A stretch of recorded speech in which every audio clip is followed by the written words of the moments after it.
Hello friends, welcome back. Last session में हमने discussion किया था बिजनेस मॉडल असेसमेंट और contractual cash flow characteristics test के बारे में, जहां पे फाइनेंशियल इंस्ट्रूमेंट के जो सब्सिक्वेंट अकाउंटिंग मेथड है ना, वहां तक पहुंचने के लिए हमने एक जो टेस्ट होता है अपना बिजनेस मॉडल, उसको इवैल्यूएट किया था कि कंपनी का business model as a whole किस प्रकार से असेस किया जाना चाहिए। और फिर बाद में अगर अपन इंस्ट्रूमेंट स्पेसिफिक बात करें कि भाई ये फाइनेंशियल इंस्ट्रूमेंट क्या solely for the purpose of payment और इंटरेस्ट के नेचर वाला है कि नहीं है, जिसको हम कहते थे contractual cash flow characteristics test. ठीक है, तो ये दो चीज करने के बाद में दोस्तों हमको अब नेक्स्ट जो बात पढ़नी है वो कुछ इस प्रकार से है कि अब हम लोग इनिशियल रिकग्निशन के ऊपर तो इंड AS 109 जो हमको कहता है कि फेयर वैल्यू आप लगाकर उसको पहले रिकॉग्नाइज कर लो, लेकिन जब हम इनिशियल रिकग्निशन के आगे बढ़ेंगे, है ना, डेट ऑफ ट्रांजैक्शन के हम आगे बढ़ेंगे, तो हमको अपने फाइनेंशियल इंस्ट्रूमेंट को कैसे मेजर करना चाहिए, कैसे वैल्यू करना चाहिए, इन सारी चीजों के बारे में जानकारी हमको यहाँ पर इस पर्टिकुलर सेशन के माध्यम से प्राप्त होगी। ठीक है, तो जैसे कि मैंने आपको बताया था कि फाइनेंशियल इंस्ट्रूमेंट को सबसे पहले इनिशियल रिकॉग्नाइज, जब हम लोग उसको इनिशियली रिकॉग्नाइज करते हैं तो फेयर वैल्यू पे करते हैं, चाहे वो किस भी नेचर का फाइनेंशियल इंस्ट्रूमेंट हो। पहले दिन जब आप उसको रिकॉग्नाइज करोगे तो फर्स्ट डे ही वो फेयर वैल्यू पे रिकॉग्नाइज होगा। ठीक है, चलिए सर, फर्स्ट डे उसको आपने फेयर वैल्यू पे रिकॉग्नाइज कर लिया। हम लोग जब आगे क्वेश्चन आएंगे तो क्वेश्चंस के अंदर देख लेंगे कि किस प्रकार से हम फाइनेंशियल इंस्ट्रूमेंट को फेयर वैल्यू पे रिकॉग्नाइज करते हैं। ठीक है, नाउ फिर बाद में मैंने आपको ये कहा था कि सब्सिक्वेंट जब इसका मेजरमेंट होता है हमारे फाइनेंशियल इंस्ट्रूमेंट का, तो सब्सिक्वेंट मेजरमेंट के लिए दोस्तों हमको ये देखना है कि हमारे पास में कुछ मेथड्स अवेलेबल है ना, कुछ मेथड्स हमारे पास में अवेलेबल है। अब ये मेथड में से कौन सा मेथड हमको लगाना है, दैट इज आवर टास्क। ठीक है, वही हमारा जॉब है कि सर हम इन मेथड में से किस मेथड को पिकअप करें। जैसे कि आप यहाँ पे देख रहे हो, एक है आपका ACM जिसको हम कहते हैं अमोर्टाइज कॉस्ट मेथड, एक है आपका फेयर वैल्यू थ्रू P&L, और एक होता है fair value through OCI। Now look at here, हमारे पास में यहाँ पर जो सब्सिक्वेंट मेजरमेंट के जो मेथड है उसमें दो मेथड आपको दिख रहे हैं जो कि फेयर वैल्यू बेस्ड है। दो मेथड जो है हमारे वो हैं दोस्तों फेयर वैल्यू बेस्ड, एक तो फेयर वैल्यू थ्रू P&L और एक फेयर वैल्यू थ्रू OCI। तो ये तो फेयर वैल्यू बेस्ड मेथड हो गए, है ना, ये क्या हो गए हमारे फेयर वैल्यू बेस्ड मेथड। ठीक है, और ACM का मतलब होता है अमोर्टाइज्ड कॉस्ट। अब ये नाम हमारे लिए बिल्कुल नए हैं क्योंकि हमने इनके बारे में आज तक पहले कभी पढ़ नहीं रखा है कि सर ये अमोर्टाइज कॉस्ट या फिर fair value through P&L, fair value through OCI, ये सब क्या होता है, इनके बारे में हम लोग अब डिस्कस करेंगे दोस्तों।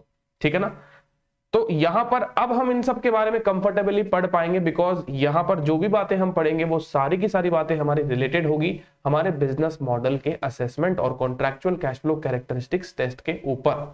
ठीक है, तो यहां पे देखिए, सबसे पहले मैं आपको ACM मेथड के बारे में बताऊं, सारे मेथड्स के बारे में थोड़ी थोड़ी जानकारी देता हूं, फिर बाद में हम एक एक मेथड को इन डिटेल पिकअप करने वाले हैं। ठीक है, तो देखिए सर, सबसे पहले है हमारा अमोर्टाइज कॉस्ट मेथड। सर ये अमोर्टाइज कॉस्ट मेथड क्या होता है जरा बताइए। तो सबसे पहले हम डिस्कस करते हैं अमोर्टाइज्ड कॉस्ट मेथड के बारे में। ठीक है ना, अमोर्टाइज्ड कॉस्ट मेथड के बारे में। सर अमोर्टाइज कॉस्ट का मतलब क्या है, पहले तो ये बताओ, क्या ये कॉस्ट मेथड ही है क्या एक प्रकार से? हाँ, तो कहने का मतलब यही है कि ये जो मेथड है वो कॉस्ट बेसिस वाला ही मेथड है। जनरली जो डेट इंस्ट्रूमेंट होते हैं ना, डेट इंस्ट्रूमेंट, डेट तरीके के फाइनेंशियल एसेट्स आपके, है ना, और हम लोग अभी फाइनेंशियल एसेट्स के बारे में बात कर रहे हैं, फाइनेंशियल लायबिलिटी के बारे में हम लोग बाद में बात करेंगे। So right now what we are picking in the financial instrument that the only financial assets, उन्हीं के बारे में सारी बातें हो रही है। तो अमोर्टाइज कॉस्ट मेथड के बारे में अगर हम जानना चाहें सर कि ये अमोर्टाइज कॉस्ट है तो ये एक्चुअली है क्या सर, तो देखो दोस्तों, यहां पर अमोर्टाइज कॉस्ट का मतलब क्या है। जैसे सपोज करो एक कंपनी है, उसके पास में मान लो डेट इंस्ट्रूमेंट है, 12% डिबेंचर है। लेट से कि कंपनी के पास में हमारे पास है मान लो 12% डिबेंचर्स। ठीक है, अब आप इन डिबेंचर्स को कैसे वैल्यू करते हो, आप इन डिबेंचर्स को कैसे वैल्यू करते हो सर? मान लो इनकी फेस वैल्यू है 1 लाख रुपीज और आपने 1 लाख रुपए में इनका इन्वेस्टमेंट कर रखा है। ठीक है, आपने इसको 1 लाख रुपए में ही इन्वेस्ट कर रखा है और आपको क्या होगा, ये डिबेंचर्स पर सालाना 12% इंटरेस्ट मिलेगा। ठीक है, और आपको जब भी मैच्योरिटी पीरियड आएगा डिबेंचर्स का तो आपको अपना प्रिंसिपल जो है वो रीपे हो जाएगा, प्रिंसिपल आपका क्या हो जाएगा, रीपे हो जाएगा। तो कई बार क्या होता है ना कि जरूरी नहीं कि हमको 1 लाख के डिबेंचर 1 लाख में ही मिल जाए, 1 लाख रुपए के डिबेंचर हमको 1 लाख रुपए में मिल जा रही है। क्या हो गया, 1 सेकंड रुकिए, हाँ जी, 1 लाख रुपए के डिबेंचर हमको 1 लाख रुपए में ही मिल जाए ऐसा कोई जरूरी नहीं है। Sorry, I think artificial intelligence इसको समझ नहीं पा रहा है कि मैं क्या बनाना चाह रहा हूं और वो कुछ और ही बनाया जा रहा है। देखिए 1 लाख रुपीज, 1 लाख रुपीज, ठीक है, ये है हमारा 1 लाख रुपीज। जरूरी नहीं कि सर हम 1 लाख रुपए में ही इन डिबेंचर्स को खरीदें, है ना, हो सकता है हम 1 लाख से ज्यादा भी दें और हो सकता है हम 1 लाख से कम भी दें। दैट इज आवर कंसिडरेशन, है ना। मान लीजिए आपने 1 लाख के डिबेंचर को खरीदने के लिए 1,20,000 रुपए दे दिए, ठीक है। मान लीजिए आपने 1 लाख रुपए के डिबेंचर को खरीदने के प्रीमियम पे खरीदा, मार्केट में वैल्यू ज्यादा है उनकी, तो आपने 1,20,000 रुपए दे दिया, ठीक है। अब आपको क्या मिलेगा, आपने t इक्वल्स टू 0 पे आउटफ्लो कर दिया 1,20,000 का। अब बताऊं क्या होगा, हर साल आपको इस पर इंटरेस्ट मिलेगा 1 2 3 4, है ना, जो भी इसका मैच्योरिटी पीरियड रहेगा टिल डेट तक आपको इसका इंटरेस्ट जो है वो मिलता रहेगा। यानी यहां पर आपको इसका इंटरेस्ट का जो है इनफ्लो होता रहेगा, ठीक है ना, इंटरेस्ट आपको मिलता रहेगा हर साल, ये इंटरेस्ट आपको हर साल मिलता रहेगा। मान लो 4 साल की इसकी मैच्योरिटी है, 4 साल बाद में डिबेंचर का मान लो रिडम्पशन हो जाता है तो आपको इंटरेस्ट मिलता रहेगा और 4th ईयर के एंड में आपको अपना प्रिंसिपल भी वापस मिल जाएगा, आपको अपना प्रिंसिपल भी वापस मिल जाएगा। तो अब वैसे देखने में तो आपको ऐसे लग रहा होगा कि यहां पर इन डिबेंचर की रेट ऑफ इंटरेस्ट जो है वो 12% है। आपको ऐसे देखने में लग रहा है कि हाँ भाई इन डिबेंचर की रेट ऑफ इंटरेस्ट जो है वो 12% है, लेकिन यहां पर ये इंडेक्स आपको एक बहुत ही इंपॉर्टेंट और बहुत ही मतलब कहते हैं ना कि एक अनोखी चीज सिखाने वाला है कि ये जो 12% डिबेंचर की कूपन रेट है ना, that is not the exact interest rate of this particular debt instrument. तो ये अकाउंटिंग स्टैंडर्ड आपको क्या कहता है, ये अकाउंटिंग स्टैंडर्ड आपको ये कहेगा कि आप क्या करिए, पहले तो अपने डेट इंस्ट्रूमेंट का रेट ऑफ इंटरेस्ट जो है वो सही निकालो। रेट ऑफ इंटरेस्ट सही निकालो सर, 12% क्यों गड़बड़ है, क्योंकि 12% तो कंपनी आपको दे ही रहा है ना, तो फिर बाद में इसमें क्या गड़बड़ी है कि भाई ये 12% जो रेट ऑफ इंटरेस्ट की बात कर रहे हो आप, ये सही नहीं है, ऐसा कैसे हो गया। तो देखिए दोस्तों, आपको एक बात बताता हूं, है ना। अभी तो चलो आपको ये बात ऐसी लग रही होगी कि शायद मैं कुछ विचित्र प्रकार की बातें कर रहा हूं, चलिए तो आपको एक एग्जांपल और देता हूं। मान लीजिए कोई ऐसा डेट इंस्ट्रूमेंट है जहां पे आपने t इक्वल्स टू 0 पे 1 लाख रुपीज इन्वेस्ट कर दिए, ठीक है ना, और ये डेट इंस्ट्रूमेंट में आपको आपका प्रिंसिपल अमाउंट जो है वो मिलेगा मान लो 4th ईयर के एंड में। 4th ईयर के एंड में आपको मिलेगा आपका principal amount, end of 4th year, है ना, एंड ऑफ 4th ईयर में आपको अपना प्रिंसिपल अमाउंट जो है वो वापस मिल जाएगा। तो देखो आपने 1 लाख रुपए लगाए, ठीक है, और 1 लाख रुपए के बदले आपको मिलेंगे 1,80,000, 1,80,000। बीच में आपको कुछ भी नहीं मिलेगा, नो इंटरेस्ट, बीच में आपको कुछ भी इंटरेस्ट नहीं मिलेगा, ठीक है। सर क्या ऐसा कोई फाइनेंशियल इंस्ट्रूमेंट होता है? अरे फाइनेंशियल इंस्ट्रूमेंट की वेराइटीज तो पूरी कहते हैं ना कि लाइफ कम पड़ जाएगी, इतने प्रकार के फाइनेंशियल इंस्ट्रूमेंट डिजाइन होते हैं मार्केट के अंदर, है ना। तो इसलिए सर कोई हम कह नहीं सकते कि किस प्रकार का फाइनेंशियल इंस्ट्रूमेंट आपने प्रोक्योर किया है। अगर इन्वेस्टर देने के लिए तैयार है पैसा इस प्रकार के कॉन्ट्रैक्ट के लिए तो अच्छी बात है, आप उठाइए पैसा, ठीक है। जहां पे आपको क्या कर रहे हो, आपने एक डेट इंस्ट्रूमेंट में पैसा इन्वेस्ट किया, ठीक है, ये आपका डेट इंस्ट्रूमेंट है। कौन सा इंस्ट्रूमेंट है सर? डेट इंस्ट्रूमेंट है, ठीक है। और इस डेट इंस्ट्रूमेंट के ऊपर आपको कोई भी इंटरेस्ट नहीं देना है, ठीक है, लेकिन इसका रिडम्पशन कब हो रहा है? 4th ईयर में इसका रिडम्पशन हो रहा है। अब आप सोचना, देखिए 1 लाख रुपए का डेट इंस्ट्रूमेंट जिसके ऊपर आपको कोई ब्याज नहीं मिल रहा है और सीधा 4 साल बाद में आपको एक्स्ट्रा 80,000 रुपए मिल रहे हैं। आपने जीरो कूपन बॉन्ड के बारे में सुना होगा, आपने डीप डिस्काउंट बॉन्ड के बारे में सुना होगा अपने फाइनेंशियल मैनेजमेंट के सब्जेक्ट में, इंटरमीडिएट के सिलेबस में, है ना। तो वहां पर जरूर आपने शायद ऐसे प्रकार के फाइनेंशियल इंस्ट्रूमेंट के बारे में सुना होगा जहां पे आपको कोई भी इंटरेस्ट जो है नहीं मिलता और उनका प्रीमियम बहुत अपर अमाउंट पे होता है जिस वैल्यू पे उनको इश्यू किया जाता है। तो ये 1 लाख रुपए के डिबेंचर्स हैं, कई बार इनको 90,000 में इश्यू किया जाता है, कई बार 80,000 में इश्यू किया जाता है, और रिडीम इनको हम करते हैं कैसे? इन डिबेंचर इंस्ट्रूमेंट को रिडीम करते हैं हम लोग बहुत ही हैवी प्रीमियम पे या फिर फेस वैल्यू से ज्यादा। जैसे कुछ इंस्ट्रूमेंट्स ऐसे होते हैं कि 1 लाख का इंस्ट्रूमेंट है, आप उसके लिए 60,000 पे करिए, ठीक है, और उसका रिडम्पशन जो है वो फेस वैल्यू पे होगा। तो 60,000 रुपए आप लगा रहे हैं और 1,00,000 रुपए आपको वापस मिल रहे हैं, या फिर आपको 1,20,000 वापस मिल रहे हैं, ठीक है ना। तो ऐसे अब दुनिया जहान के फाइनेंशियल इंस्ट्रूमेंट है सर, पता नहीं एक एक की लिस्ट थोड़ी ना बनाते बैठेंगे कि किस में क्या है किस में क्या नहीं है। ये अकाउंटिंग स्टैंडर्ड बोलता है भाई हमें तो ये सारी बातें मत समझाओ, ठीक है ना, आप तो ये बताओ कि आपने कितना पैसा लगाया और बदले में आपको क्या मिल रहा है। ये कैश फ्लो तो नजर आता है ना कि whatever you are investing as of now t equals to 0 पे, और आपको over the period of financial instrument मिल क्या रहा है, ये तो नजर आता है। हर प्रकार के फाइनेंशियल इंस्ट्रूमेंट में आपको समझ में आता है। तो इसके लिए आप क्या करिए, चाहे आपका इंटरेस्ट रेट है नहीं, उससे हमें कोई मतलब नहीं है, चाहे आपके कॉन्ट्रैक्ट में इंटरेस्ट रेट जो दिया हुआ है उससे भी हमें कोई मतलब नहीं है। हमें तो मतलब जिस रेट से है उस रेट का नाम है इफेक्टिव इंटरेस्ट रेट, ठीक है ना। तो ये अमोर्टाइज कॉस्ट मेथड जो है दोस्तों वो कहता है कि आप करिए इफेक्टिव इंटरेस्ट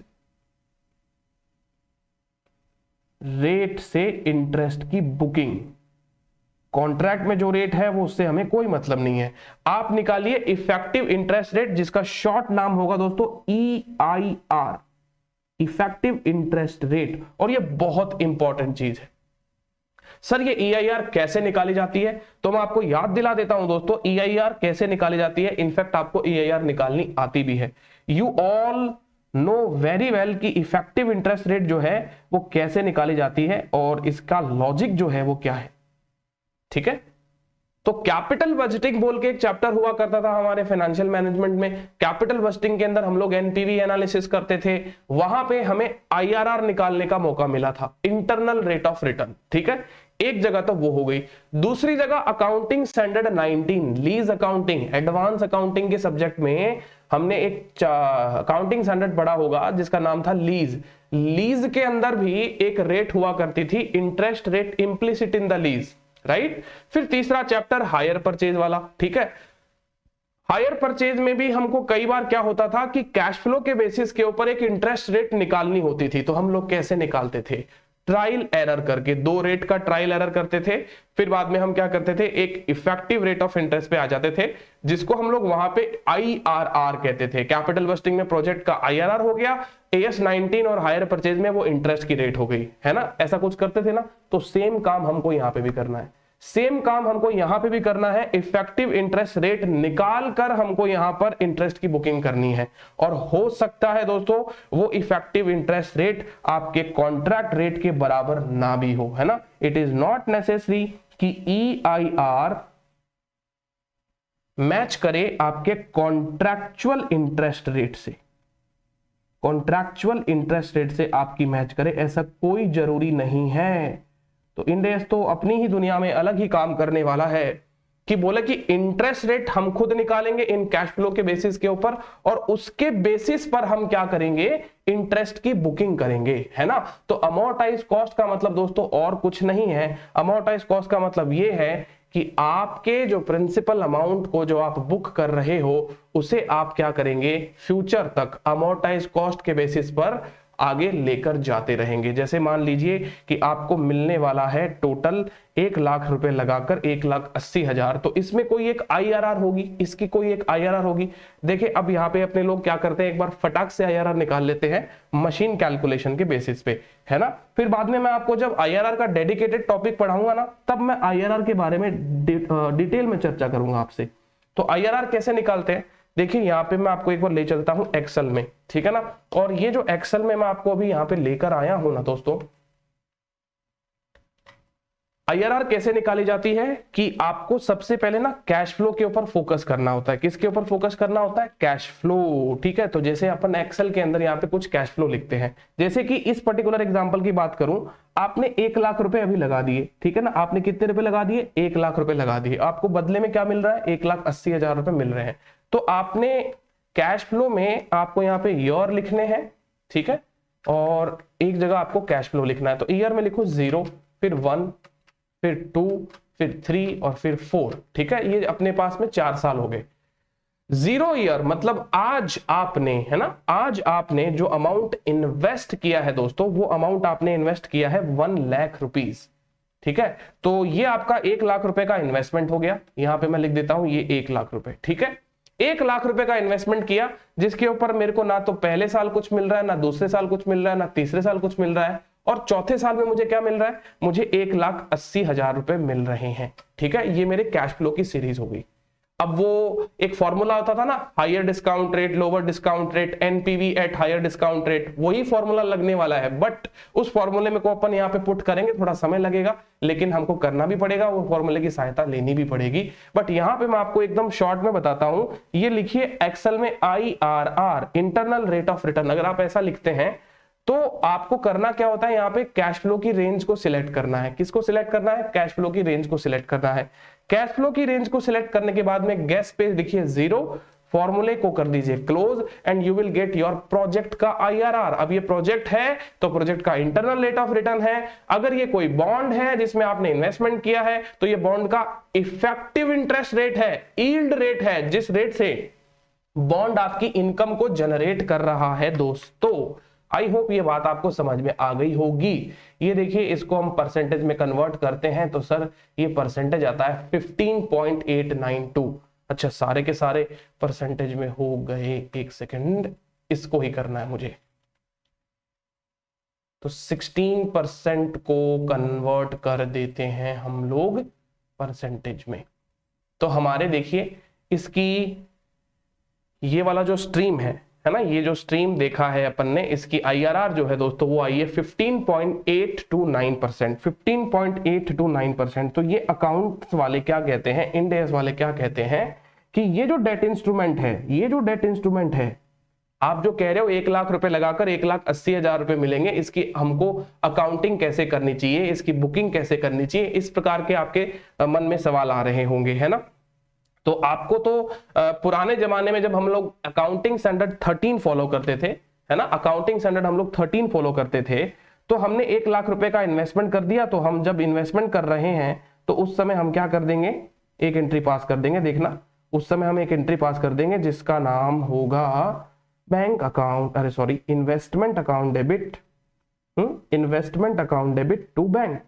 ये लो, मैंने पैसा लगा दिया, किसमें लगा दिया, बॉन्ड्स में, डिबेंचर्स में, जीरो कूपन बॉन्ड में, डीप डिस्काउंट बॉन्ड में, कहीं पे भी मैंने पैसा लगाया। ठीक है, और मैंने कितना पैसा लगाया, 1 लाख रुपए लगाया। ठीक है, चलो मैंने यहाँ पे लिख दिया 1 लाख रुपए, 1 लाख रुपए का इन्वेस्टमेंट हो गया। ठीक है, फिर मैच्योरिटी पे क्या होगा, मैच्योरिटी पे आपको मिलेंगे 1,80,000। ठीक है, आप बोलोगे बैंक अकाउंट डेबिट, मैच्योरिटी कब, 4 साल बाद, 4 ईयर लेटर, है ना, 4 ईयर लेटर, है ना, end of the 4th year, end of 4th year. उस समय क्या एंट्री पास करोगे, bank account debit to investment. आप कहोगे सर मुझे तो 1,80,000 रुपए मिले, है ना, और 1 लाख के ही इन्वेस्टमेंट है मेरे तो मेरे को तो फायदा ही फायदा हो गया। प्रॉफिट एंड लॉस के अंदर आप फायदा बुक करोगे 80,000 रुपए का। ठीक है, आप प्रॉफिट लॉस में फायदा बुक कर लोगे 80,000 रुपए का। अब बताओ सर, क्या ये अकाउंटिंग हमारी सही अकाउंटिंग है? आपका क्या कहना है, बताइए, क्या ये हमारी अकाउंटिंग जो है वो सही हुई है?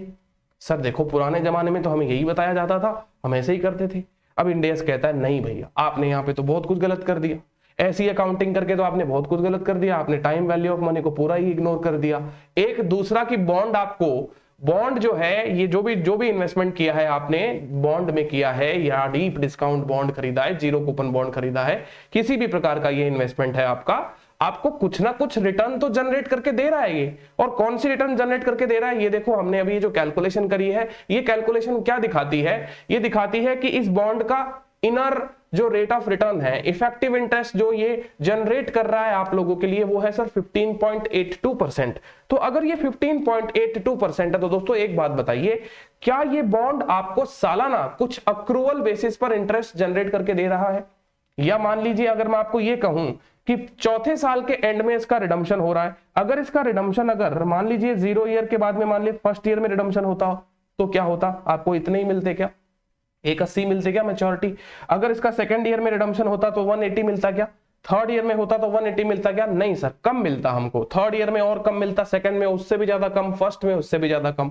तो कहने का मतलब definitely time value of money आपको इंटरेस्ट अक्रू करके दे रही है, जिसको हम पुराने अकाउंटिंग स्टैंडर्ड के जमाने में बिल्कुल भी इग्नोर कर दिया करते थे। ठीक है, वो हम यहाँ पे नहीं होने देंगे। अब ये स्टैंडर्ड क्या कहता है, आपको क्या करना है, अब उस इंटरेस्ट रेट से अकाउंटिंग करनी है, आपको उस इंटरेस्ट रेट से क्या करनी है, अकाउंटिंग करनी है। अब ये अकाउंटिंग देखो कैसे होती है, आपको मैं यहां पर इस अकाउंटिंग के बारे में भी समझाता हूं। देखिए दोस्तों, तो फ्रेंड्स अमोर्टाइज कॉस्ट और ये इफेक्टिव इंटरेस्ट रेट किस प्रकार से हमको अकाउंटिंग करने के लिए और नंबर्स को मेजर करने के लिए हेल्प करती है, तो आइए जानते हैं इसके बारे में। देखिए हम जो हायर परचेज का चैप्टर पढ़ा करते थे अपने आईपीसीसी में, ठीक है ना, वैसे ही कुछ एक टेबल बनाने वाले हैं अपने लोग, और उस टेबल के बेसिस पे हम आपको अमोर्टाइज कॉस्ट के बारे में सिखाएंगे। ठीक है, तो देखिए ये आपका ओपनिंग फाइनेंशियल एसेट्स है, और ये जो ओपनिंग फाइनेंशियल एसेट्स होगा आपका, जो कि आपने 1 लाख रुपए इन्वेस्ट किया है अपने फाइनेंशियल इंस्ट्रूमेंट में, इसको आपको इंटरेस्ट जो कि आपको बुक करना है EIR, that means effective interest rate से आपको क्या करना है, इंटरेस्ट को बुक करना है। तो ये इंटरेस्ट आपको यहाँ पे बुक करना है, एंड उसके बाद में अगर आपके पास में कोई रीपेमेंट वगैरह आ गया है, ठीक है ना, रीपेमेंट इन द सेंस ये कि अगर आपके फाइनेंशियल एसेट्स का कोई इंस्टॉलमेंट वाइज रिडम्पशन हो रहा है, जैसे कि आपको हर साल कुछ ना कुछ पैसा मिलता है, तो वो कैश फ्लो का रीपेमेंट आपको ऐसे लिखना है यहाँ पे, और फिर बाद में क्लोजिंग फाइनेंशियल एसेट्स ऐसे आपको इसका क्लोजिंग जो बैलेंस है वो निकाल लेना है। ठीक है, तो बेसिकली ये जो टेबल है ना, इस टेबल को हम लोग क्या कहेंगे, financial assets amortisation table, fat. ठीक है ना, ऐसे ही जब अपने लोग फाइनेंशियल लायबिलिटी के बारे में डिस्कस करेंगे तो वहां पे बनाएंगे हम लोग financial liability amortisation table, flat. तो ये फैट और फ्लैट जो है दोस्तों हम लोगों को बनाना पड़ेगा इस पर्टिकुलर इंड AS 109 में, ताकि हम लोग अमोर्टाइज कॉस्ट के बारे में जान पाए। ठीक है, और ये बहुत ही इजी है, इतना कुछ इसके अंदर कॉम्प्लिकेटेड काम है नहीं। जैसे कि हमारा 1 लाख रुपए का ओपनिंग फाइनेंशियल एसेट्स था, ठीक है, अब आपको क्या करना है, इस 1 लाख रुपए के ओपनिंग फाइनेंशियल एसेट्स पर ये आपका जो इंटरेस्ट है ना, 1 सेकेंड, ये जो इंटरेस्ट है इसको हमें बुक करना है। तो अगर आप देखेंगे 1 लाख रुपए के ऊपर हमारा पहले साल का जो अक्रूवल है इंटरेस्ट का, वो कुछ इस प्रकार से निकल गया, और आप जानते हैं कि रीपेमेंट जो है हमारा 0 रहा है, तो रीपेमेंट हमारा कुछ आया नहीं है। ठीक है ना, तो रीपेमेंट आया नहीं है, तो देखिए आपका ओपनिंग फाइनेंशियल एसेट्स जिसमें इंटरेस्ट अक्रूवल आप जोड़ देंगे, इसका मतलब आपके फाइनेंशियल एसेट्स की वैल्यू जो है वो इंक्रीज हो जाएगी। ठीक है, और यदि कोई रीपेमेंट आ गया है तो रीपेमेंट आप यहां से माइनस कर दीजिए, तो रीपेमेंट आने से यहाँ पे आपका जो क्लोजिंग फाइनेंशियल एसेट्स का जो बैलेंस है वो आपको यहाँ पे मिल जाएगा। तो ये काम हमको क्या करना है सर, तब तक करना है जब तक मैच्योरिटी नहीं हो जाती। जब तक ये काम हमको करना है तब तक हमारी मैच्योरिटी जो है ये फाइनेंशियल एसेट्स की नहीं आ जाती। ठीक है, हाँ जी, तो ये हम करेंगे 4 साल तक, राइट। 4 साल तक ये काम करने के बाद ये देखिए इसका बैलेंस जो निकल रहा है, आप देख पा रहे हो कि लास्ट में इस हमारे फाइनेंशियल एसेट का जो बैलेंस निकला है वो है 1,80,000। तो हमने शुरुआत यही तो करी थी ना कि हमने 1 लाख रुपए इन्वेस्ट किए थे, और 1 लाख रुपए इन्वेस्ट किए थे जो 4 साल बाद में हमको 1,80,000 मिलने वाले हैं। ठीक है, और हमने यहां पे क्या किया, धीरे धीरे स्लोली ग्रेजुअली इस इंटरेस्ट को बुक किया, फर्स्ट ईयर में भी, सेकेंड ईयर में भी, थर्ड ईयर में भी, फोर्थ ईयर में भी, इवन दो हमारे कॉन्ट्रैक्ट में कोई इंटरेस्ट रेट थी ही नहीं। तो ये इंड AS आपको ये कहता है दोस्तों कि आपके कॉन्ट्रैक्ट में इंटरेस्ट रेट है या नहीं है। ठीक है, या फिर आपके कॉन्ट्रैक्ट में इंटरेस्ट रेट जो है वो इंटरेस्ट रेट भले ही चाहे एक्चुअल में आपको नहीं मिल रही है, तो फिर भी बाद में आपको क्या करना है, इफेक्टिव बेसिस के ऊपर आपको एक इंटरेस्ट रेट निकालनी पड़ेगी और उस इंटरेस्ट रेट से अकाउंटिंग करनी पड़ेगी। तो यही जो आप हर साल देख रहे हो ना, हमारा ओपनिंग फाइनेंशियल एसेट्स जिसमें इंटरेस्ट जुड़ गया है, रीपेमेंट माइनस हो गया है। सो फ्रेंड्स, यहां पर जो ओपनिंग फाइनेंशियल एसेट्स के ऊपर हमने जो इंटरेस्ट ऐड किया, रीपेमेंट लेस किया, और बाद में जो हमारा ये क्लोजिंग फाइनेंशियल एसेट्स आया, इस चीज को ही हम कहते हैं इस फाइनेंशियल एसेट्स की अमोर्टाइज कॉस्ट, है ना। तो फॉर द फर्स्ट ईयर आपका अमोर्टाइज कॉस्ट क्या है, फॉर द फर्स्ट ईयर हमारा अमोर्टाइज कॉस्ट है 115,829.22। ठीक है, नेक्स्ट ईयर हमारा ये अमोर्टाइज कॉस्ट होगा, थर्ड ईयर ये होगा, और फोर्थ ईयर 180 होगा, है ना। तो इस प्रकार से इस अमोर्टाइज कॉस्ट बेसिस पर EIR की अकाउंटिंग जो हम लोग करते हैं, that is on the basis of effective interest rate, हम लोग इंटरेस्ट बुक करते हैं, और स्लोली ग्रेजुअली धीरे धीरे धीरे हम क्या करते हैं, हमारे इन्वेस्टेड अमाउंट को मैच्योरिटी अमाउंट तक लेकर आ जाते हैं। इसी चीज को हम कहते हैं दोस्तों अमोर्टाइज कॉस्ट। वैसे दिखने में तो ये कॉस्ट है, लेकिन क्या होता है इसके अंदर हम लोग हिडन इंटरेस्ट का इफेक्टिव इंटरेस्ट बेसिस पे क्या करते हैं, अक्रूवल बेसिस पर अकाउंटिंग करते हैं। Is that clear to all of you? क्या ये क्लियर हो गया आप सबको? तो चलिए अब मैं आपको लेकर आ जाता हूं हमारे इस पर्टिकुलर स्लाइड पे, और ये स्लाइड में मैंने आपको कल बताया था कि हम जो इन्वेस्टमेंट की अकाउंटिंग करते हैं, है ना, तो इन्वेस्टमेंट की अकाउंटिंग हम लोग जब पुराने जमाने में करते थे तो वो AS 13 के बेसिस पे करते थे। अब हम लोग कैसे करते हैं, इसकी अकाउंटिंग जो करेंगे वो 109 दैट इज इंड AS 109 के बेसिस पे करेंगे। और यहाँ पे आप जैसा कि देख पा रहे थे कि ये इन्वेस्टमेंट जो हमारा है वो 1 लाख रुपीज का है, और ये जो 1 लाख रुपीज का हमारा इन्वेस्टमेंट है इसको हम लोग अगर मैच्योरिटी तक होल्ड करके रखते हैं तो मैच्योरिटी पे इसका 180 मिलता है। तो आपके प्रॉफिट लॉस में कितना अमाउंट जा रहा है, 80,000 अमाउंट जा रहा है। तो अब हमारी अकाउंटिंग अब कैसे इससे अलग हो जाएगी। हम जो अब अकाउंटिंग करेंगे दोस्तों, पहली फर्स्ट डे को आपके investment account debit which is financial assets, first date को तो ये एंट्री सेम रहेगी, है ना, जब आप इन्वेस्टमेंट कर रहे हो। फिर बाद में क्या होगा, 4 ईयर तक हमको इंटरेस्ट की अकाउंटिंग करनी पड़ेगी, है ना। 4 ईयर तक हम लोग इंटरेस्ट की अकाउंटिंग करेंगे। 4 ईयर तक ये अकाउंटिंग होगी क्या, 4 ईयर तक ये अकाउंटिंग क्या होगी सर, 4 ईयर तक हम लोग फाइनेंशियल एसेट्स के अंदर ये जो हमारा इंटरेस्ट है फाइनेंशियल एसेट्स अकाउंट डेबिट, ठीक है ना, financial assets account debit to interest income, है ना, टू इंटरेस्ट इनकम, ये इनकम हमको बुक करनी पड़ेगी। और ये इनकम हम कैसे बुक करेंगे, एज पर दी ACM table, amortise cost table के बेसिस पर हम ये एंट्री जो है वो बुक करेंगे। फर्स्ट ईयर का, सेकंड ईयर का, थर्ड ईयर का, फोर्थ ईयर का रिस्पेक्टिवली हमको इंटरेस्ट रिकॉग्नाइज करना है। इंटरेस्ट इनकम को हर साल हम लोग P&L में ट्रांसफर कर देंगे। ये जो भी हमारी इंटरेस्ट इनकम होगी, so interest income that will be transferred to the profit and loss statement, statement of P&L, right. और जब मैच्योरिटी होगी आपकी, है ना, तो 4th ईयर में आपको एक एंट्री पास करनी है which is bank account debit to financial assets. 4th year में आप लोग क्या एंट्री पास कर देंगे, bank account debit to financial assets. तो 4th ईयर में आपको टोटल जो अमाउंट मिलेगा वो कितना मिल जाएगा, 1,80,000 रुपीज मिल जाएंगे, है ना। तो 4th ईयर में देखो P&L में क्या गया, एक साथ गेन ट्रांसफर नहीं हुआ, जो पहले हमने 80,000 का ट्रांसफर कर दिया था। अब हमारा गेन कैसे ट्रांसफर हो रहा है P&L में, अब हमारा जो गेन ट्रांसफर हो रहा है वो हो रहा है सर, यहां से नंबर्स मैं कॉपी कर लेता हूं, देखिए कितना है सर, फर्स्ट ईयर का हमारा इंटरेस्ट, फर्स्ट ईयर का इंटरेस्ट है 15, राउंड ऑफ करके ले लेता हूं, एक सेकेंड, इनको हम कर लेते हैं राउंड ऑफ, हाँ जी। तो फर्स्ट ईयर में है सर 15,829, सेकेंड ईयर में 18,335, ओके, थर्ड ईयर में 21,327 और फोर्थ ईयर में 24,599, 24,599। तो देखिए दोस्तों यहां पर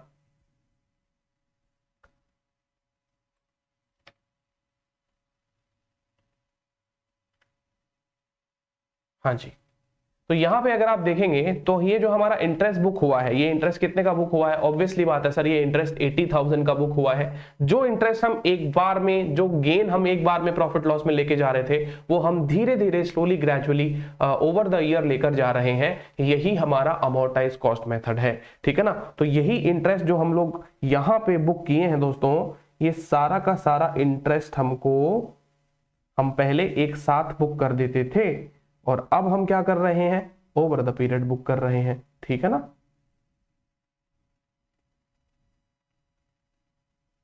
तो ये इस प्रकार से हमारा इंटरेस्ट जो इनकम है वो बुक हो जाएगा।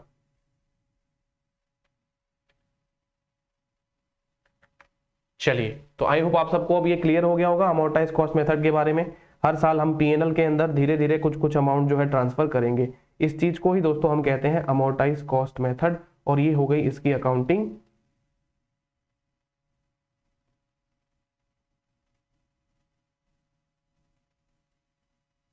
ये लीजिए, ठीक है।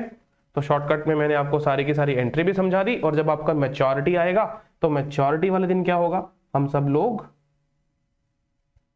फाइनेंशियल एसेट्स का 1,80,000 का जो रिडम्पशन प्राइस है वो लोग रियलाइज कर लेंगे। तो इस प्रकार से उम्मीद करता हूं कि ये जो आपको शॉर्ट में मैंने अकाउंटिंग बताई, इफेक्टिव इंटरेस्ट रेट का मतलब बताया और अमोर्टाइज कॉस्ट का मतलब बताया, उम्मीद करता हूं कि आपको ये समझ में आ गया होगा। ठीक है ना। अब आप अपने मॉड्यूल पे आइए।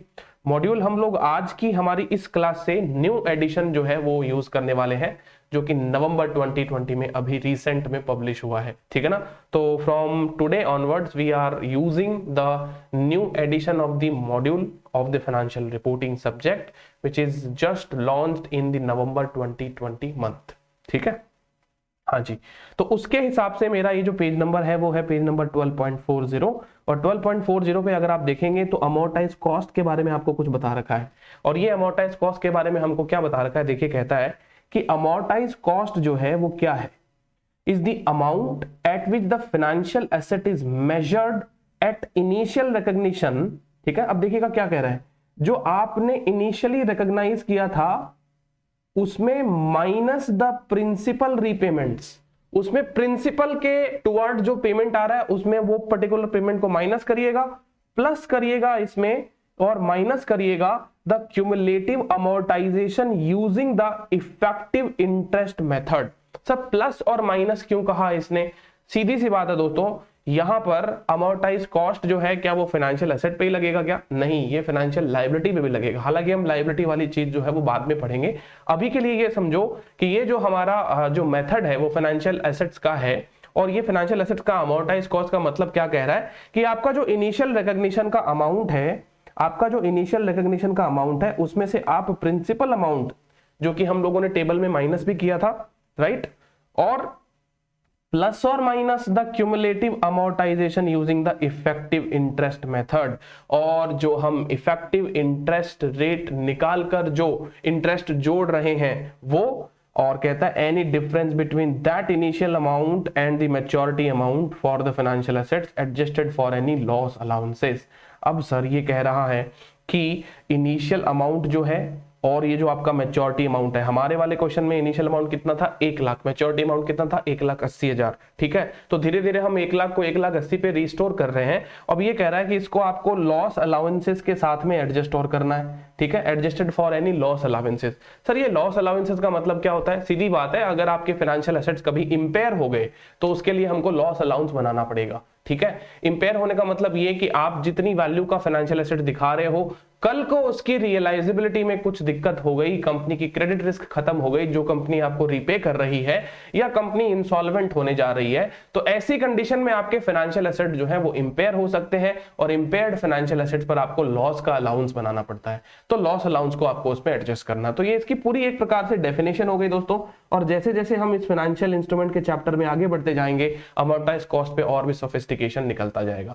हालांकि अब आपके लिए इंपॉर्टेंट चीज जो है वो ये है कि हम जब ये अमोर्टाइज कॉस्ट मेथड लगाते हैं तो अमोर्टाइज कॉस्ट मेथड लगाने पर हमको क्या होता है, इफेक्टिव इंटरेस्ट रेट निकालना होता है। अब ये इफेक्टिव इंटरेस्ट रेट तो मैंने तो आपको एक्सेल से एक फॉर्मूले से निकाल के बता दी, जबकि अपने को तो पेन पेपर बेस्ड एग्जामिनेशन लिखना है। तो पेन पेपर बेस्ड एग्जामिनेशन के अंदर इफेक्टिव इंटरेस्ट रेट हम दोस्तों कैसे निकालेंगे, ट्रेडिशनली जैसे कैपिटल बस्टिंग में वो फॉर्मूला लगाते थे ना, higher discount rate lower discount rate, वैसा वाला।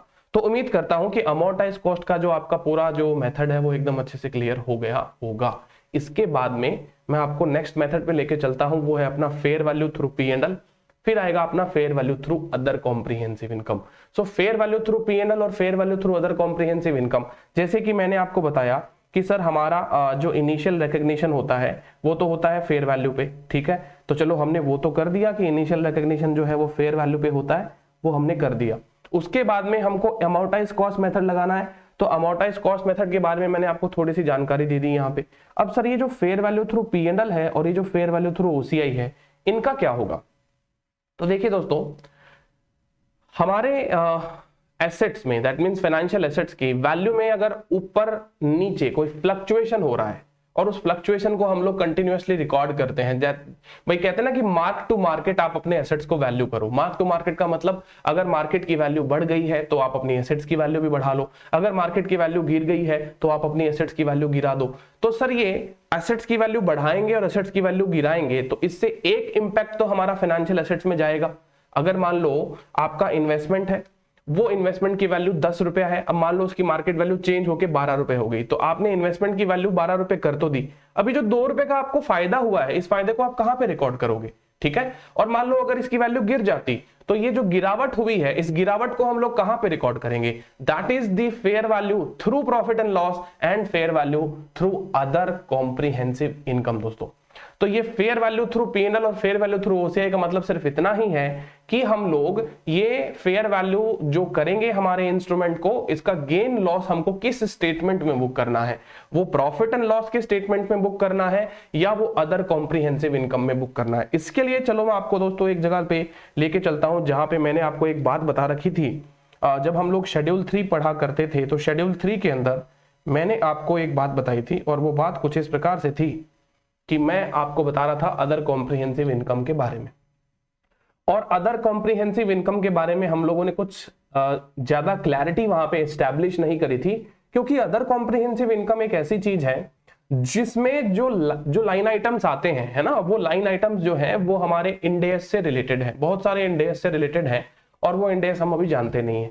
लेकिन आज मैं आपको पहली बार ये अदर कॉम्प्रिहेंसिव इनकम के बारे में कुछ बात जो है वो सिखाने जा रहा हूं, और ये कहता है कि जो अपनी अदर कॉम्प्रिहेंसिव इनकम है ना, ये शेड्यूल 3 की बातें अपन वापस डिस्कस कर रहे हैं दोस्तों। वापस शेड्यूल 3 का आप जो अपना मॉड्यूल था, है ना, फाइनेंशियल रिपोर्टिंग, जिसके बारे में हम लोगों ने डिस्कशन किया था शेड्यूल 3 के रिगार्डिंग, उस पे मैं आपको वापस ले आया हूं। और यहाँ पे मैं आपको ये बताना चाह रहा हूं कि अदर कॉम्प्रिहेंसिव इनकम में कौन कौन से आइटम आ रहे हैं और हमारे इंड एस 109 से उसका क्या रिलेशन है, ठीक है ना। अब ये कहता है कि अदर कॉम्प्रिहेंसिव इनकम में दोस्तों दो प्रकार के items that will not be reclassified, मतलब ऐसे आइटम को हम कहते हैं दोस्तों OCI NR, नॉन रिक्लासिफाइबल आइटम्स, यानी ये आइटम हमेशा आपके अदर कॉम्प्रिहेंसिव इनकम में ही रहेंगे, कभी भी प्रॉफिट लॉस में ट्रांसफर नहीं होंगे। तो कुछ आइटम तो ये हो गए आपके, ठीक है, और कुछ आइटम इसमें ये होते हैं कि items that will be reclassified to profit and loss, तो इसको हम कहते हैं दोस्तों OCI other comprehensive income reclassifiable R, OCI R और OCI NR। ये बातें तो शायद मैंने आपको शेड्यूल 3 के समय बताई भी थी कि इन दोनों का मतलब क्या होता है। तो चलिए दोस्तों यहाँ पे कुछ बातें अपन देखते हैं जो हमारे इंड एस 109 से रिलेटेड है, वो बातों को हम देखेंगे यहाँ पे, ठीक है ना। जैसे कि एक बात तो है हमारी चेंजेस इन रिवैल्यूएशन सरप्लस, ये भी हम लोग अभी समझ सकते हैं कि रिवैल्यूएशन सरप्लस का मतलब क्या है। अब देखो दोस्तों, हमारा रिवैल्यूएशन सरप्लस जनरली कहां पे आता है, हमारे जो प्रॉपर्टी प्लांट इक्विपमेंट है, कैपिटल एसेट जो है, उनकी वैल्यू में जो चेंज होता है ना, उससे हमको रिवैल्यूएशन सरप्लस जनरेट होता है, ठीक है ना। तो प्रॉपर्टी प्लांट इक्विपमेंट को बढ़ाने या घटाने से होने वाला गेन और लॉस आपका अदर कॉम्प्रिहेंसिव इनकम में आता है, ठीक है ना। अब ये remeasurement of defined benefit plan है। अब ऐसा करते हैं अपन, ये सारी चीजों को ना पढ़ते हुए सिर्फ इंड एस 109 की बात पढ़ते हैं इसमें, ठीक है ना। तो इंड एस 109 की बात अगर आप पढ़ेंगे तो उसमें आपको पॉइंट नंबर मिलेगा पढ़ने लायक, वो है point number 3, right, point number 3। अभी के लिए पॉइंट नंबर 3 ही हम पढ़ेंगे और यहां पर पॉइंट नंबर 2 पढ़ेंगे, ठीक है। बस ये पॉइंट 3 और पॉइंट 2 पढ़ेंगे, बाद में जैसे जैसे हमारे इंड एस 109 में टॉपिक होते जाएंगे हम इस OCI को भी डिकोड करते जाएंगे। चलो सर पॉइंट नंबर 3 के बारे में पढ़ते हैं। ये कहता है equity instruments through other comprehensive income. इसका मतलब कोई भी कंपनी जिसके पास में इक्विटी इंस्ट्रूमेंट है ना, और इक्विटी इंस्ट्रूमेंट का फेयर वैल्यू हम कैसे कर रहे हैं, इक्विटी इंस्ट्रूमेंट का फेयर वैल्यू दोस्तों हम कर रहे हैं यहाँ पे fair value through OCI, fair value through OCI। इसका मतलब हमारे बैलेंस शीट में इक्विटी इन्वेस्टमेंट है जो हमने किसी दूसरे एंटिटी के खरीद रखे हैं, तो क्या हम उसको फेयर वैल्यू थ्रू OCI कर सकते हैं क्या? ये बात तो हमको इंड एस 109 बताएगा, लेकिन इंड एस 109 कहेगा कि चलो ठीक है भाई, तुम OCI के अंदर उसका गेन लॉस लेके चले जाओ। तो ये आइटम कौन सा है, NR वाला है, नॉन रिक्लासिफाइबल आइटम है। इसका मतलब ये गेन लॉस अगर इसमें अदर कॉम्प्रिहेंसिव इनकम में आ गया तो कभी वापस P&L में नहीं जा पाएगा, ये यहीं पे रहेगा, ठीक है। तो एक चीज तो ये हो गई हमारी, OCI के अंदर क्या हो गया सर, एक तो इक्विटी इंस्ट्रूमेंट का काम हो गया, ठीक है। दूसरा सर, दूसरा और क्या है, दूसरा है अभी अभी हमने पढ़ा debt instrument through other comprehensive income, यानी हमने अभी डेट इंस्ट्रूमेंट को अमोर्टाइज्ड कॉस्ट पे देखा था। अब ये कह रहा है कि डेट इंस्ट्रूमेंट की फेयर वैल्यू में अगर कुछ उतार चढ़ाव हो रहा है तो वो भी आप फेयर वैल्यू थ्रू ओसीआई कर सकते हो। इसका मतलब क्या सर, डेट इंस्ट्रूमेंट के ऊपर फेयर वैल्यू मेथड लग सकता है apart from amortised cost method. अब ये सारी बातें हम सबको कह रहे हैं ना कि इन सब चीजों के रिगार्डिंग हमको क्यूरियोसिटी जनरेट हो रही होगी कि डेट इंस्ट्रूमेंट के आखिरकार सर मेथड कितने होते हैं, क्या तीनों होते हैं क्या, fair value through P&L, fair value through OCI और अमोर्टाइज्ड कॉस्ट मेथड। फिर बाद में बात करते हैं सर डेट के बाद में दूसरा इंस्ट्रूमेंट क्या है सर, इक्विटी इंस्ट्रूमेंट, ठीक है ना। दो ही तो इंस्ट्रूमेंट है, डेट और इक्विटी, और उसके बाद में जो तीसरे इंस्ट्रूमेंट होते हैं वो तो हाइब्रिड नेचर के होते हैं जिसके अंदर दोनों प्रकार के गुण होते हैं। तो इक्विटी इंस्ट्रूमेंट है तो क्या इक्विटी इंस्ट्रूमेंट के ऊपर भी तीनों मेथड लगते हैं, amortised cost, fair value through P&L और फेयर वैल्यू थ्रू ओसीआई। तो ये सब इन्हीं सारी बातों को जानने के लिए दोस्तों आपको अब मैं ले चल रहा हूं हमारे एक बहुत ही अच्छे, बहुत ही शानदार कॉन्सेप्ट के ऊपर। सो फ्रेंड्स, हमारे पास में जो ये चार्ट अपने पास में अवेलेबल है ये हमको बताएगा, ये हमारा एक माइंड मैप है जो बताएगा कि अपने को कौन से अकाउंटिंग मेथड को पिकअप करना चाहिए फॉर द सब्सिक्वेंट मेजरमेंट। ठीक है, चलिए तो हम इस चीज को स्टडी करते हैं। ये देखिए हमको कहता है कि सबसे पहले तो आपको ना अपना बिजनेस मॉडल चेक करना है कि हमारा बिजनेस मॉडल क्या है।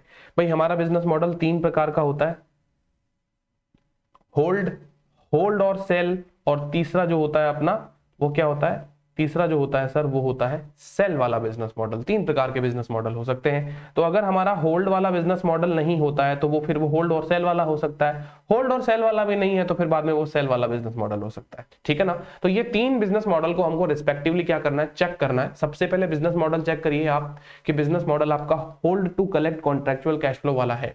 The answer is yes. तो आपको आगे बढ़ना है और ये देखना है कि क्या आपके कॉन्ट्रेक्चुअल कैश फ्लो जो है वो रिप्रेजेंट करते हैं क्या solely for the purpose of payment of principal and interest on principal amount outstanding के टेस्ट को।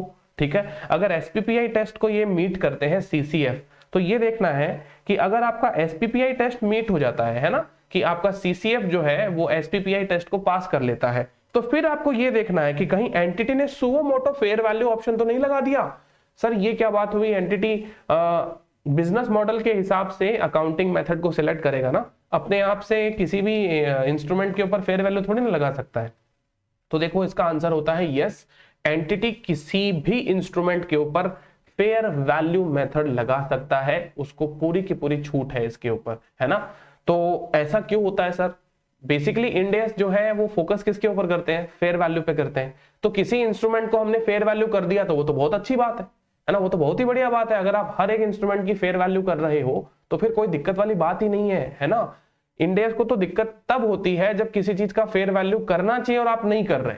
तो यहाँ पे ये जो टेस्ट है हमारा कि आपका बिजनेस मॉडल भी होल्ड करने वाला, सीसीएफ भी एसपीपीआई टेस्ट को पास कर जाते हैं, फिर भी हम एसपीपीआई टेस्ट पास करने के बाद में फेयर वैल्यू लगा सकते हैं क्या, द आंसर इज यस, हम फेयर वैल्यू मेथड लगा सकते हैं। और जनरली कई केस में क्या होता है ना, जब अकाउंटिंग मिसमैच होते हैं हमारे, ठीक है, अकाउंटिंग मिसमैच के केस में हम लोग ये फेयर वैल्यू लगाते हैं। अकाउंटिंग मिसमैच पे हमने अभी डिटेल पे चर्चा नहीं करी है, ठीक है ना। तो अकाउंटिंग मिसमैच पे हम डिटेल में डिस्कशन करेंगे कभी बाद में, नॉट एज ऑफ नाउ। तो अकाउंटिंग मिसमैच को आप होल्ड पे रख लीजिए, लेकिन बाकी इतनी बात आप समझ के रखिए कि किसी भी इंस्ट्रूमेंट को फेयर वैल्यू किया जा सकता है, ठीक है। तो फिर बाद में यदि कंपनी ने फेयर वैल्यू कर लिया है किसी इंस्ट्रूमेंट को तो बाद में देखो हम कुछ कर नहीं सकते, लेकिन हाँ अगर फेयर वैल्यू एंटिटी ने सुओ मोटो नहीं किया है तो सर सीधी बात है, अगर सीसीएफ एसपीपीआई टेस्ट पास कर जाएं तो आपको अमोर्टाइज कॉस्ट मेथड जो है वो लगाना है। चलिए सर फिर दूसरी बात करते हैं, hold to collect contractual cash flow business model.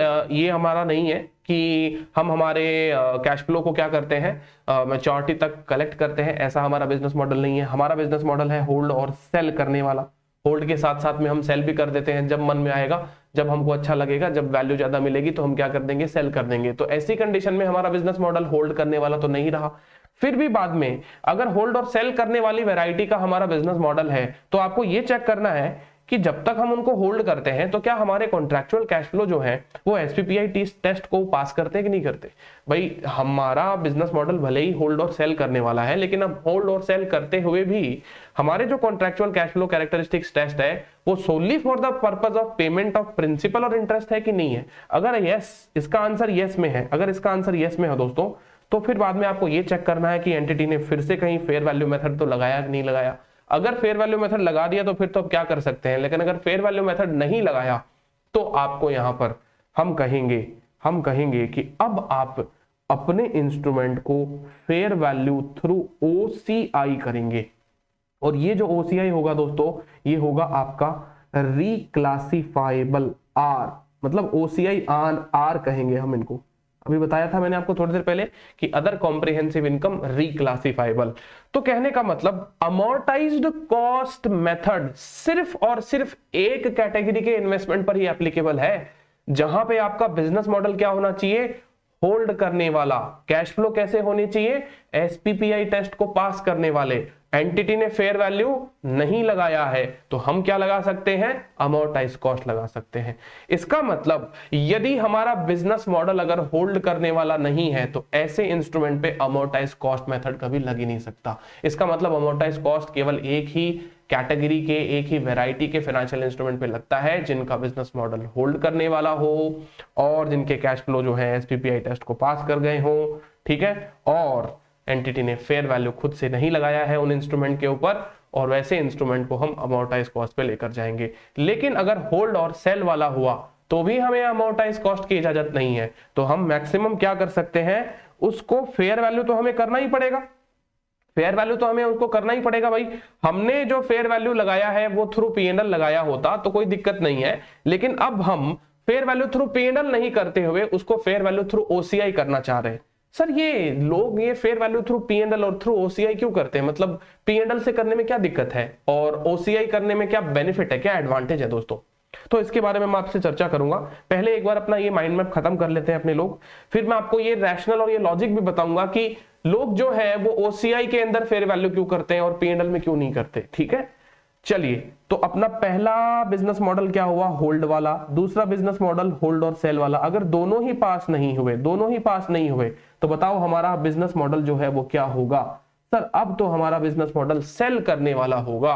तो जब सेल करने वाला बिजनेस मॉडल होगा तो दोस्तों आपके पास में कोई ऑप्शन नहीं है, तो आपके पास में कोई ऑप्शन नहीं है सिवाय फेयर वैल्यू करने के। सिवाय फेयर वैल्यू करने के आपको फेयर वैल्यू करना ही पड़ेगा, आपको फेयर वैल्यू करना ही पड़ेगा। ऐसे कौन से इंस्ट्रूमेंट हैं सर जिनका बिजनेस मॉडल जो है वो सेल करने वाला होता है? जनरली हमारे equity investments, equity instrument of another enterprise, जहां पे हम हमारी एक कंपनी है। देखो इंड एस वालों का क्या कहना है, इंड एस वाले कहते हैं कि जो कंपनी किसी दूसरे कंपनी के इक्विटी शेयर्स खरीदता है ना, वो इसीलिए खरीदता है क्योंकि उसका ऑब्जेक्टिव ट्रेड वाला है ना, उसका ऑब्जेक्टिव क्या है, ट्रेड वाला है। अब भले ही चाहे आपका ऑब्जेक्टिव ट्रेड वाला नहीं हो, आप एक स्ट्रैटेजिक इन्वेस्टर हैं जहां पे आप क्या करते हैं, किसी दूसरे कंपनी का शेयर परचेज करके रखे हुए हैं ताकि उसमें ग्रोथ होती रहे। अरे भाई आप दूसरे कंपनी की ग्रोथ के बारे में क्यों सोच रहे हो, खुद की कंपनी की ग्रोथ के बारे में सोचो, खुद कंपनी का बिजनेस बढ़ाओ, है ना, खुद के कंपनी की ग्रोथ करो। दूसरे कंपनी में इन्वेस्टमेंट करने का मतलब यही है ना कि आप दूसरे कंपनी की ग्रोथ से कुछ पैसा कमाना चाह रहे हो। तो यहां पर इंड एस कहता है कि भाई नहीं, आप ये लोग जो दूसरे कंपनी के शेयर परचेज करते हो ना, आपका मॉडल हमेशा ये सेल करने वाला ही होता है। ठीक है, लेकिन कुछ एंटरप्राइज ने कहा नहीं हम सेल करने वाले नहीं है, हम तो होल्ड करते हैं। और वैसे भी बात आप जानते हो, इक्विटी इन्वेस्टमेंट के अंदर होल्ड तो मॉडल लग ही नहीं सकता ना, क्योंकि होल्ड मॉडल उन्हीं इंस्ट्रूमेंट में लग सकता है जिनकी कोई रीपेमेंट और मैच्योरिटी की डेट, रिडम्पशन की डेट क्या हो, कोई फिक्स हो। ऐसे इक्विटी इंस्ट्रूमेंट की कोई रीपेमेंट की डेट और मैच्योरिटी डेट फिक्स नहीं होती, क्योंकि इक्विटी कभी भी रिडीम नहीं होती है दोस्तों। Equity is a non redeemable financial instrument, right. तो इक्विटी का मैक्सिमम मॉडल क्या हो सकता है, फिर होल्ड और सेल वाला हो सकता है ना। इक्विटी इंस्ट्रूमेंट का मॉडल क्या हो सकता है, होल्ड और सेल वाला हो सकता है। तो बस यहाँ पे इंड एस 109 ने एक स्पेसिफिक एग्जम्पशन दे दी कि यदि आप इक्विटी इन्वेस्टर हैं, किसी दूसरे कंपनी में अपना इन्वेस्टमेंट करके बैठे हैं, तो आपको लगाना तो पड़ेगा फेयर वैल्यू मेथड ही, ठीक है, थ्रू P&L आपको प्रॉफिट लॉस से अपना फेयर वैल्यू करना पड़ेगा। लेकिन यहाँ पे आपको एक एग्जम्पशन देते हैं, अगर आप पहले दिन से ये कह रहे हो कि नहीं सर हमको तो फेयर वैल्यू थ्रू P&L नहीं करना, P&L में गेन लॉस से डर लगता है, तो फिर बाद में ना आपको हम एक ऐसा ऑप्शन देते हैं, ठीक है, अगर आप एक इक्विटी इन्वेस्टर हैं और अगर इक्विटी इन्वेस्टर हैं तो आपको हम एक ऑप्शन इलेक्ट करने का छूट देते हैं कि आप दोस्तों फेयर वैल्यू थ्रू OCI कर लीजिए, कोई दिक्कत वाली बात नहीं है ना, कोई भी इसमें दिक्कत वाली बात नहीं है, आप फेयर वैल्यू थ्रू OCI कर सकते हैं। लेकिन ये होगा नॉन रिक्लासिफाइबल। हमेशा ये NR रहेगा, हमेशा ये क्या रहेगा दोस्तों, NR। ठीक है, अभी काफी सारी बातें, काफी सारी डाउट्स आपके दिमाग में आ रहे होंगे, सर ये RNR इसका क्या मतलब होता है। ठीक है, तो बताता हूं मैं, रुकिएगा जरा।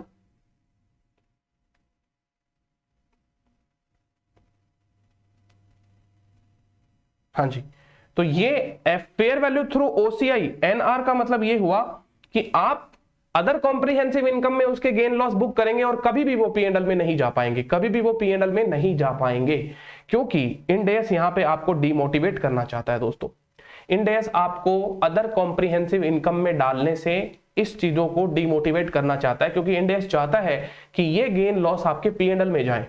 ठीक है ना, तो अभी कई बार लोग क्या सोचते हैं कि अदर कॉम्प्रिहेंसिव इनकम के अंदर आज हम इसको लेकर चले जाते हैं, कल को कभी गेन हुआ ना तो गेन को P&L में ले जाएंगे, ठीक है, लॉस हुआ तो उसको वहीं पे छोड़ देंगे। तो इंड एस बोलता है ऐसे ऐसे नहीं चलेगा भाई। ठीक है, आप गेन को बाद में सब्सिक्वेंटली रिक्लासिफाई कर दोगे P&L में, तो वो हम ऐसा थोड़ी ना होने देंगे। तो फिर आज यदि आप इनको OCI में लेकर जाना चाहते हैं तो that is a irrevocable option, जिसको आप रिवोक नहीं कर सकते। ये आपका अब इररिवोकेबल ऑप्शन है दोस्तों,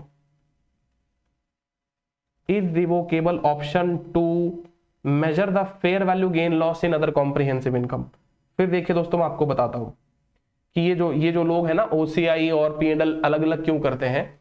तो देखिए दोस्तों, OCI जो है वो बिजनेस परफॉर्मेंस के ऊपर बिलीव नहीं करता है। मतलब अदर कॉम्प्रिहेंसिव, भारत का यही मानना है कि अदर कॉम्प्रिहेंसिव इनकम में जाने वाली सारी जो इनकम है हमारी, वो हमारी बिजनेस परफॉर्मेंस को मेजर नहीं करती। पता है आपको, EPS के अंदर OCI चीज जो है, हम जो अर्निंग पर शेयर निकालते हैं ना कंपनी का, तो उसके अंदर OCI वाली कोई भी इनकम को काउंट नहीं करते हैं, है ना। हम अदर कॉम्प्रिहेंसिव इनकम की कोई इनकम को काउंट नहीं करते while calculating the earning per share. तो फिर उससे क्या होता है कि जो पर्सन P&L में, जो एंटरप्राइज P&L में उस चीज को ट्रांसफर करते हैं ना, तो उससे क्या होता है कि उनके बिजनेस में जो परफॉर्मेंस आती है, जो प्रॉफिट निकलते हैं, वो प्रॉफिट क्या स्टेक होल्डर्स को पता चलता है कि हाँ भाई इस कंपनी ने इतना प्रॉफिट कमाया। तो अगर उस प्रॉफिट में इक्विटी इंस्ट्रूमेंट का फेयर वैल्यू गेन होगा तो वो परफॉर्मेंस को डिपिक्ट कराएगा कि भाई हाँ भाई हमारे कंपनी ने इतना प्रॉफिट कमा लिया। अगर हम लोग ये वाला गेन वहां पे ट्रांसफर कर देंगे तो, लेकिन दिक्कत वो भी हो जाएगी, अगर इक्विटी इंस्ट्रूमेंट में लॉस हो गया तो आपका बिजनेस जो है वो लॉस में भी चला जाएगा। ठीक है, तो आपकी परफॉर्मेंस जो है वो प्रॉफिट लॉस से छलकती है दोस्तों। और अदर कॉम्प्रिहेंसिव इनकम के अंदर हम जनरली कहते हैं ना कि अनरियलाइज्ड इनकम को ट्रांसफर करते हैं। अनरियलाइज्ड का मतलब क्या होता है, जैसे कि पड़ी चीज है, कोई एसेट है जिसकी रिवैल्यूएशन होकर उसकी वैल्यू बढ़ गई, तो भारत का जो फेयर वैल्यू है उसके ऊपर अभी भी थोड़ा सा कहते हैं ना कि मतलब डाउटफुल सिचुएशन बना रखी है कि भाई फेयर वैल्यू को वो अभी भी थोड़ी सी प्रायोरिटी कम देते हैं, लेकिन IFRS जो स्टैंडर्ड्स हैं वो फेयर वैल्यू को एकदम सही वैल्यू मानते हैं। तो कुछ ऐसी चीजें हैं जो हम लोग P&L में नहीं लेकर जाते, वो हम अदर कॉम्प्रिहेंसिव इनकम में लेके जाते हैं। इसके रिगार्डिंग मैंने आपको बात बताई थी दोस्तों। ये देखिए, जो मैंने आपसे डिस्कस किया था वो डिस्कस यही किया था कि हमारे इक्विटी इंस्ट्रूमेंट, सिर्फ इक्विटी इंस्ट्रूमेंट की बात करी गई है। अगर थ्रू अदर कॉम्प्रिहेंसिव इनकम इनकी फेयर वैल्यू आपने करी है तो इसके ऊपर हम NR लगा देंगे, क्योंकि हम तो चाहते हैं कि ये P&L में जाए। अब आप चाहते हो कि ये P&L में नहीं जाए, तो इसका मतलब यही है कि आपको डर लग रहा है कि कहीं इक्विटी के अंदर आपको लॉस हो गया तो वो P&L डिस्ट्रॉय कर देगा, इसलिए आप उसको अदर कॉम्प्रिहेंसिव इनकम में रखते हो। जैसे मान लो आपके पास में 100 रुपए का ये इन्वेस्टमेंट है, ठीक है, ये 20 रुपीज की वैल्यू इसकी बढ़ गई, तो आज ये 100 रुपीज का है, 20 रुपीज का अब आपको गेन बुक करना पड़ेगा। अब ये गेन कहां पे बुक करें, P&L में बुक करें या OCI के अंदर बुक करें, ये हमारी चर्चा का विषय है।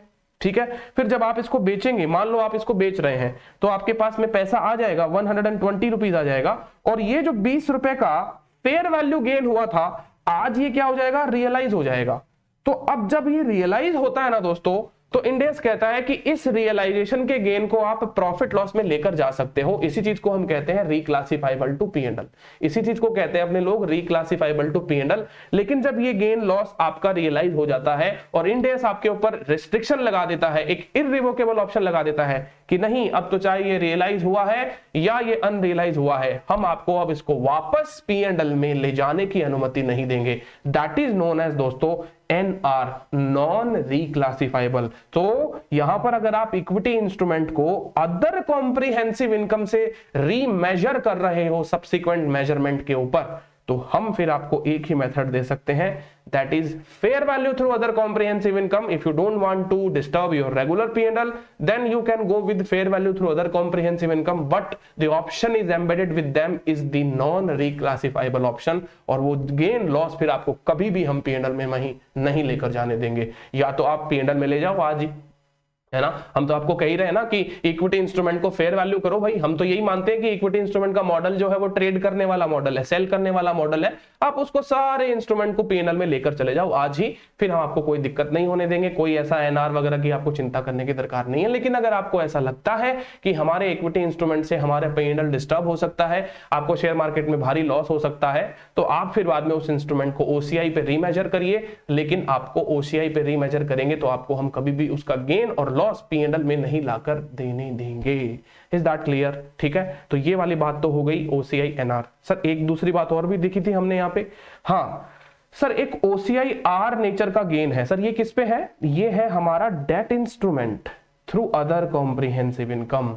और सर डेट इंस्ट्रूमेंट में थ्रू अदर कॉम्प्रिहेंसिव इनकम कब हो सकता है? सर डेट इंस्ट्रूमेंट पे तो जनरली अमोर्टाइज कॉस्ट लगता है। हाँ, डेट इंस्ट्रूमेंट पे जनरली अमोर्टाइज कॉस्ट लगता है, लेकिन वो डेट इंस्ट्रूमेंट जिनका बिजनेस मॉडल क्या है, होल्ड वाला नहीं है, होल्ड और सेल वाला है, तो ऐसे डेट इंस्ट्रूमेंट को इंडेस ने क्या कहा है कि उनका फेयर वैल्यूएशन होना चाहिए। अब रही बात फेयर वैल्यूएशन होना चाहिए, तो यहां पर इंडेस क्या कहता है कि चलो भाई यहां पे आप जो फेयर वैल्यूएशन करोगे हम आपको अनुमति देते हैं कि आप अदर कॉम्प्रिहेंसिव इनकम में कर लीजिए, अभी बाद में आप उसको रिक्लासिफाई कर सकते हो प्रॉफिट लॉस के अंदर, बाद में आप उसको क्या कर सकते हो, रिक्लासिफाई कर सकते हो प्रॉफिट लॉस में। इसलिए मैंने क्या कहा, देखिए जो डेट इंस्ट्रूमेंट आपका कौन सा टेस्ट पास नहीं करे, बिजनेस मॉडल का सबसे पहले तो इंपॉर्टेंट चीज कि उसका बिजनेस मॉडल होल्ड और कलेक्ट वाला अगर नहीं होता है ना, होल्ड और कलेक्ट वाला अगर नहीं होता है, तो फिर बाद में उस प्रकार के डेट इंस्ट्रूमेंट पर कभी भी अमोर्टाइज कॉस्ट मेथड नहीं लगाया जा सकता।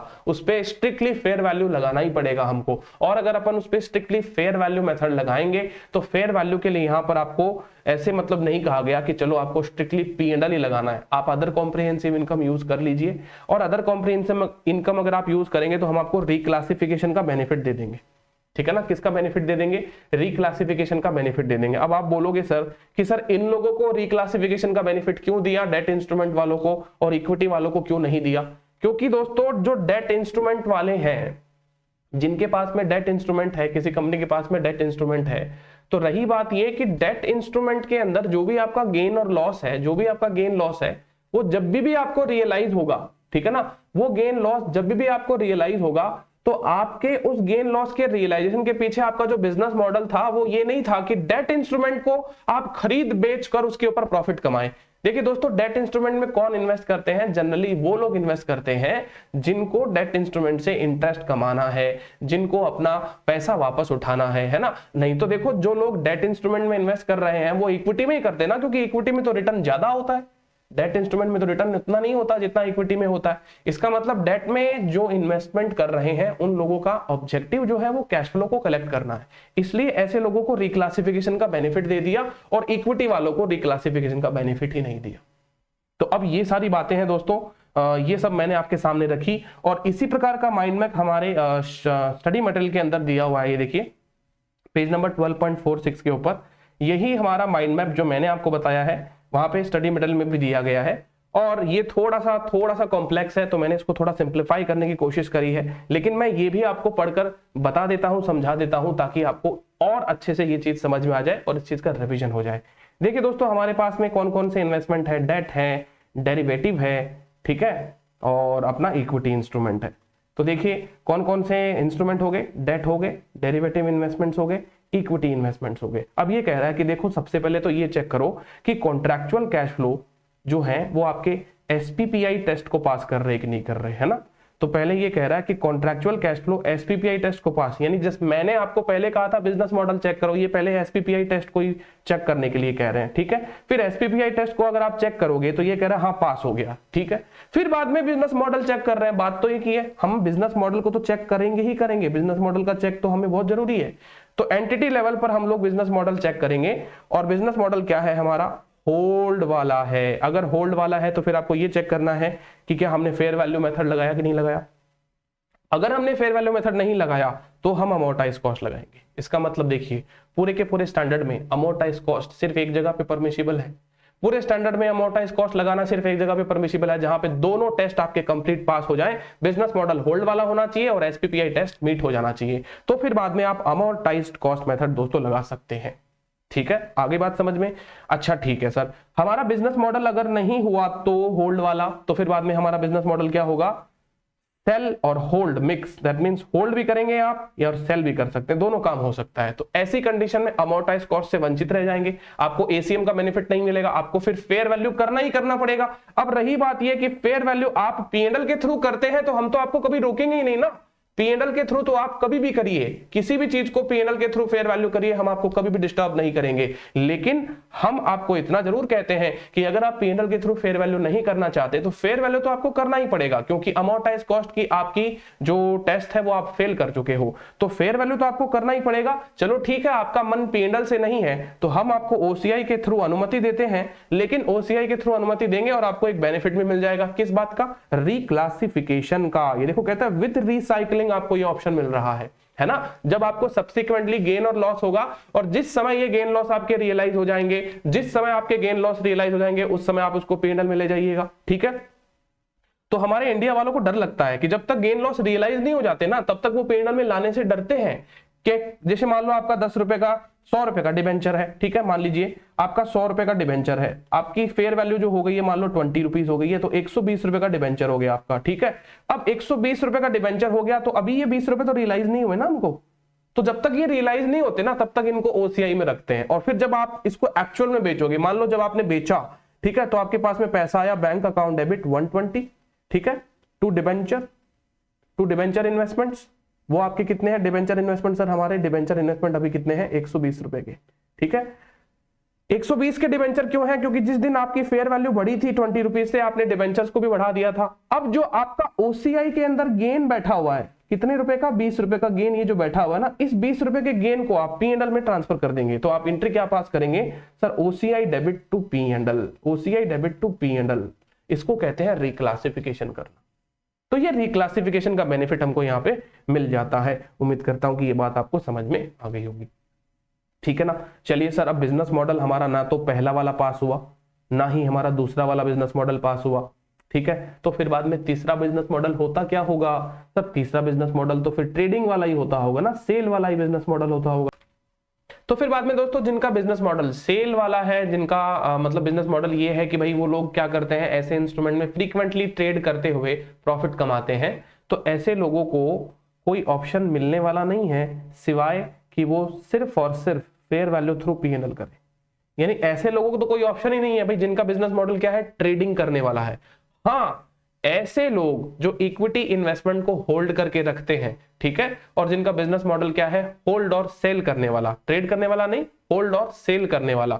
तो जो होल्ड और सेल करने वाले बिजनेस मॉडल वाले होते हैं, जैसे जिनका बिजनेस मॉडल सेल करने वाला नहीं है, तो सर सीधी बात है, वो उन लोगों को एक ऑप्शन मैंने आपको बताया था कि उनको फेयर वैल्यू थ्रू ओसीआई करने का एक ऑप्शन मिल जाएगा, लेकिन वो मिलेगा नो रिसाइकलिंग वाला, दैट मींस एनआर। यानी इनको फिर बाद में इस गेन लॉस को पीएनएल में कभी भी ले जाने के लिए कोई अनुमति नहीं मिलेगी।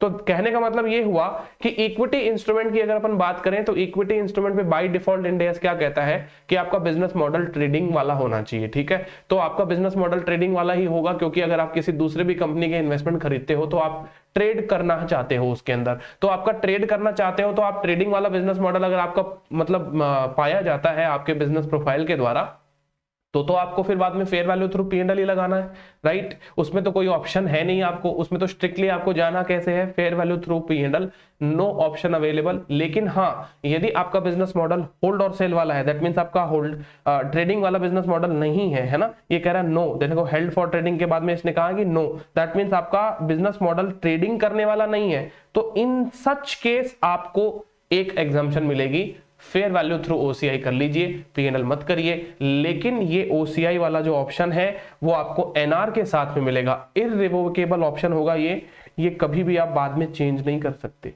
ये जो ऑप्शन है ये आपका इररिवोकेबल ऑप्शन है, इसको आप कभी भी चेंज नहीं कर सकते।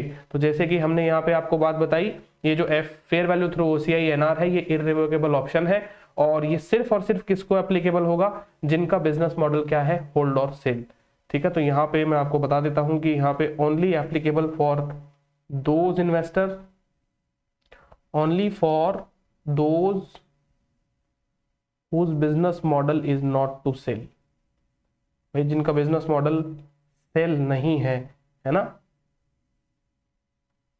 नॉट टू ट्रेड और सेल, मतलब आपका बिजनेस मॉडल ट्रेड और सेल करने वाला नहीं है, इसका मतलब आपका बिजनेस मॉडल क्या होगा, होल्ड और सेल वाला होगा, होल्ड और सेल वाला होगा। तो होल्ड और सेल वालों को ही एग्जम्पशन है कि वो लोग अपने इक्विटी इंस्ट्रूमेंट को फेयर वैल्यू थ्रू P&L ना करते हुए फेयर वैल्यू थ्रू OCI करेंगे, और वो भी NR के साथ में। ओके फ्रेंड्स, तो हमारा डिस्कशन आज का यहाँ पे यहीं समाप्त करते हैं। इसके बाद में हम लोग अब नेक्स्ट पार्ट में डिस्कस करेंगे इन डिटेल जितने भी हमारे मेथड हमने सीखे, amortise cost, fair value through P&L, fair value through OCI, ठीक है ना। तो जहां पे हम लोगों ने आज इनके बारे में समझा और इसको कौन से मेथड को पिकअप करना है किस फाइनेंशियल इंस्ट्रूमेंट के ऊपर, इसके बारे में हम लोगों ने बात करी। इसके बाद में जो दोस्तों हमारा जो नेक्स्ट डिस्कशन होगा इस पर्टिकुलर फाइनेंशियल इंस्ट्रूमेंट के चैप्टर में, वो होगा in depth in detailed discussion on the subsequent accounting measurement method. तो हम लोग सबसे पहले पिकअप करने वाले हैं अमोर्टाइज्ड कॉस्ट मेथड को। जी हाँ, तो अमोर्टाइज्ड कॉस्ट मेथड में हम लोगों ने जो इफेक्टिव इंटरेस्ट रेट के बारे में जो आज प्राइमरी डिस्कशन किया था, उस प्राइमरी डिस्कशन को थोड़ा एडवांस लेवल पे लेके जाएंगे नेक्स्ट सेशन के माध्यम से दोस्तों। तो नेक्स्ट सेशन में हम लोग इफेक्टिव इंटरेस्ट रेट क्या होती है, उसमें कौन कौन सी चीज शामिल होती है, कौन कौन सी चीज नहीं शामिल होती है, और इफेक्टिव इंटरेस्ट रेट को हम लोग कैसे कैलकुलेट करेंगे मल्टीपल केस सिनेरियो के अंदर, तो वहां से हमारा प्रैक्टिकल डिस्कशन जो है नेक्स्ट सेशन के माध्यम से स्टार्ट करेंगे। ठीक है, तो आज के लिए इतना ही, मिलते हैं हमारे नेक्स्ट सेशन में, तब तक के लिए थैंक यू सो मच।